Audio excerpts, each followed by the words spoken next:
অবশেষে জমি মাফিয়াদের দ্বারা বেদখল হওয়া চাষের নিজের জমি দীর্ঘ 24 বছর মামলা লড়াইয়ের পর ফিরে পেল কৃষক।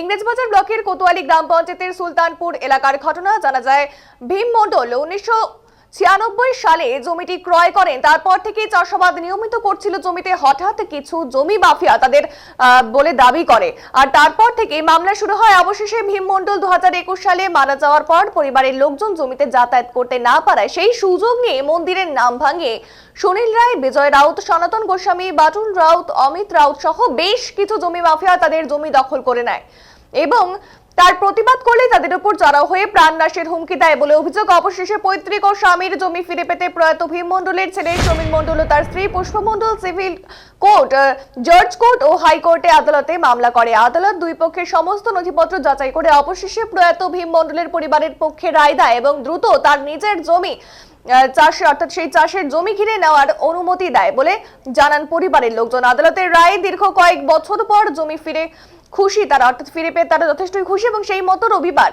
তার নিজ জমি ঘিরতে গেলে বুধবার সম্মুখীন হতে হয় বাধার বলে এমনটাই অভিযোগ করেন তারা। আর খবর পেয়ে পুলিশ ঘটনাস্থলে গিয়ে দুই পক্ষের উপযুক্ত নথিপত্র নিয়ে থানায় ডাকেন এবং দুই পক্ষের নথিপত্র যাচাই করে সঠিক মালিক যাতে জায়গা বুঝে পায় তার জন্য পুলিশের তরফ থেকে সমস্ত রকম সহযোগিতা করা হবে বলে পুলিশ সূত্রে খবর। থানার পার থানা বুঝবে, এটা আপনাকে যেটা বলছি যদি শুনতে হয় শুনুন, না শুনতে হলে না শুনুন। বাট ল অ্যান্ড অর্ডার খারাপ হলে কিন্তু আমি ছাড়বো না। আমি আমি জানেন না যখন তাহলে কেন বলছেন, তাহলে চেঁচাচ্ছেন কেন? যেটা বলছি সেটা শুনুন। মন্দির সম্পত্তি আপনার অত কিছু জানতে চাই না তো আমি। আমার তো দখল কে করবে না করবে সেটা পরের কথা। সমস্ত কাগজপত্র নিয়ে থানায় আসুন, পুনরাও যাবে। জমা করা হয়েছে স্যার। বিএলআরওর সাথে থানার কোনো লাইন নাই। সিচুয়েশন হলে থানা আসবে। বিএলআরের পার্ট বিএলআর বুঝুক, থানার পার্ট থানা বুঝবে। এটা আপনাকে যেটা বলছি যদি শুনতে হয় শুনুন, না শুনতে হলে না শুনুন। বাট ল অ্যান্ড অর্ডার খারাপ হলে কিন্তু আমি ছাড়বো না। আমি লয়েন সম্পর্কে আমি জানেন না যখন তাহলে কেন বলছেন, তাহলে চেঁচাচ্ছেন কেন? আসা দরকার তো, না আসলে কি করে হবে? না আসলে হয়।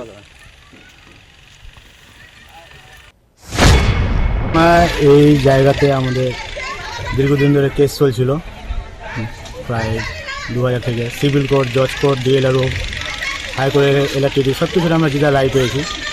তো কোর্ট থেকেও আমরা একটা অর্ডার পেয়েছি, কেন মাঠে এসেছি। এরা দীর্ঘদিন ধরে আমাদেরকে বাধা দিচ্ছে, মাঠে নামতে দিচ্ছে না, জবরদখলের চেষ্টা চলছে। এতবার কেসে হারা সত্ত্বেও এরা মতো হতে চাচ্ছে না। এটা কোর্টের রায় পেয়েছি, আমাদের কাছে সমস্ত কোর্টের রায় আছে। কি জমিটাকে জবরদখল করে রেখেছে, মন্দির বানানোর চেষ্টা করছে। জন্য তো আমি আবার সম্পূর্ণ সম্পত্তি ছেড়ে দেবো না। মন্দির তো মায়ের মন্দির তো মায়ের জায়গাতে আছে, আমাদের আরও সম্পত্তি রয়েছে। এরা কোর্টের অর্ডার টোটাল কোনো কিছু মানবে না, এই হচ্ছে এদের বক্তব্য। জায়গাটা ডুপ্লিকেট করে বলতে এরা শ্রী শ্রী লক্ষ্মীনারায়ণ ঠাকুরবাড়ির উপরে কেস করে, প্রত্যেকটা কেসই হেরেছে। সিভিল কোর্ট, জজ কোর্ট, ডিএলআরও, হাইকোর্ট, ইলেকট্রিক সব যেটা রায় কপি আছে আমাদের কাছে, সব হেরেছে, সব হেরেছে। জায়গাটা এটা আমরা মাঠে আসি, সব কিছু করি, কোনো দিন মানে সেরকমভাবে বাধা দেয় না।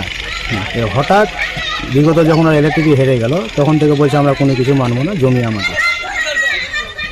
এটা বলছে এদের মধ্যে সুনীল রায় আছে, বাটুল রাউত আছে, বিজয় রাউত আছে।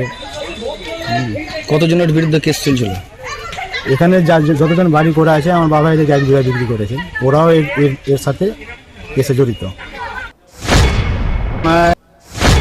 ভীম মণ্ডল উনি না থাকাতে এখন তো আমি আছি, আমার ছেলে আছে, আসছি, ওরা বাধা দিচ্ছে।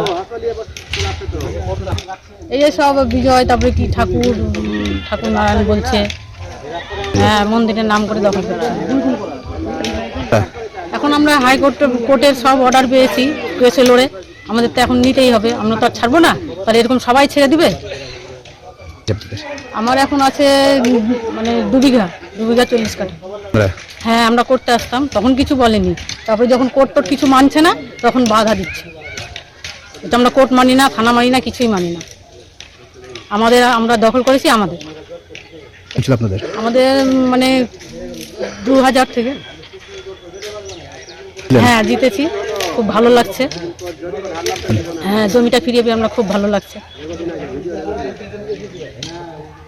হাঁসওয়ালাটি সব মারতে টারতে আসছে। হ্যাঁ এরও মানে ইয়ে করেছে, ভয় দেখিয়েছে সবাইকে, সবকে কেটে ফেলবো। এখনো মেয়ে ছেলে চিৎকার করছিল সব কেটে ফেলবো দূর থেকে। ভীম মন্ডল। ধরে একজন জানতাম ভীম মন্ডলের জায়গা, হুম তিনি তো আর নাই, ও মারা গেছে। হুম তারপরে শুনছি নাকি এদের এবার দখল দিচ্ছে না, এরা চাষবাস করতো আগে, মাঝখানে বাবা মারা যাওয়ার পরে এরা ছেড়ে দিয়েছে, যাওয়া আসা কিছু বন্ধ ছিল। তারপরে আসছে দেখছি বলছে এরা সব ধীরে ধীরে দিয়ে দখল করে নিয়েছে। কারা দখল করিল? সব গ্রামের ছিল লোকজনটা। কারা নাম কি কি তাদের? নাম তো এখন সবারই জানি না, ওই যে বাটুল বললো, বাটুল আছে নাম, আর কি কি বিজয় আছে, মানে অনেকগুলো আছে। আমার তো কোনো যাতায়াত নাই এখানে। মানে কেন দখল করেছিল কেন? কিসের জন্য? ওই যে মন্দির নামে করবে। হ্যাঁ নাম ভাঙিয়ে, কি করে? মন্দিরের নাম ভাঙিয়ে এখন দখল করে রেখেছে, পরে থেকে হয়তো পরবর্তী বিক্রি করবে, খাবে, লুটবে, এগুলোই আর কি। মন্দিরে কতগুলো জায়গা লাগে, 1 কাঠা 2 কাঠা, ও তো 2 বিঘা 40 কাঠা এখানে নাই।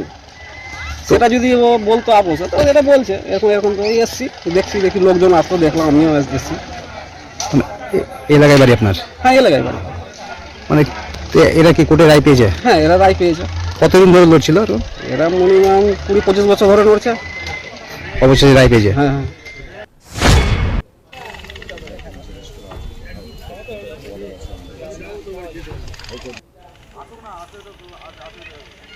আসা দরকার তো, না আসলে কি করে হবে?